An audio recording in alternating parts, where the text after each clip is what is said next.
Gujarat CID ક્રાઇમના cyber centre of એક્સેલન્સને મોટી સફળતા. આતંકવાદી ફંડિંગ, આંતરરાષ્ટ્રીય ડ્રગ્સ નેટવર્ક અને ડાર્ક વેબ સાથે જોડાયેલા 226 કરોડથી વધુના ક્રિપ્ટોકરન્સી નેટવર્કનો પર્દાફાશ. ગાંધીનગર સ્થિત સાયબર સેન્ટર ઓફ એક્સેલન્સ દ્વારા મોટી કાર્યવાહી હાથ ધરવામાં આવી છે.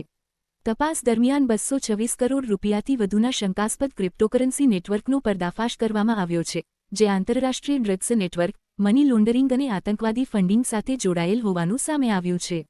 આ કેસમાં અગાઉ 10 આરોપીઓની ધરપકડ બાદ હવે વધુ 2 આરોપી હાદિરજા સરાણી અને મોહમ્મદ જામીન જીગરની ધરપકડ કરવામાં આવી છે.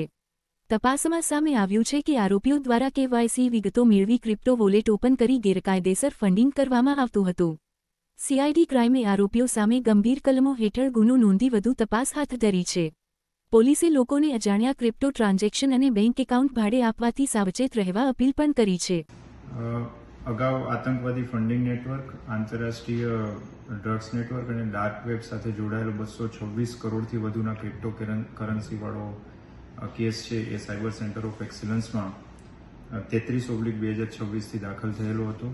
જે બાબતે માનનીય DGP સાહેબ KLN રાવ સાહેબ અને માનનીય IG સાહેબ બિપિન આહિરે સાહેબનું આ જે કેસ છે એમાં સઘન તપાસ કરવા માટેના સૂચનો હતા. જે અંતર્ગત વધુ તપાસ કરતા આજરોજ 2 આરોપીઓની ધરપકડ કરવામાં આવી છે.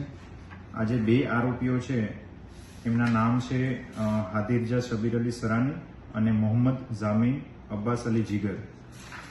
જે હાદિરજા શબીર અલી સરાની છે એ એમના તપાસ દરમિયાન એવું જાણવા મળેલું છે કે એમના પિતાનું KYCનો યુઝ કરી એ પોતાના મિત્ર મોહમ્મદ જામીન અબ્બાસ અલી જીગર સાથે મળી અને એમની KYC ડિટેલ, એમના ફાધરની KYC ડિટેલનો ઉપયોગ કરી બાઇનાન્સ વોલેટ દ્વારા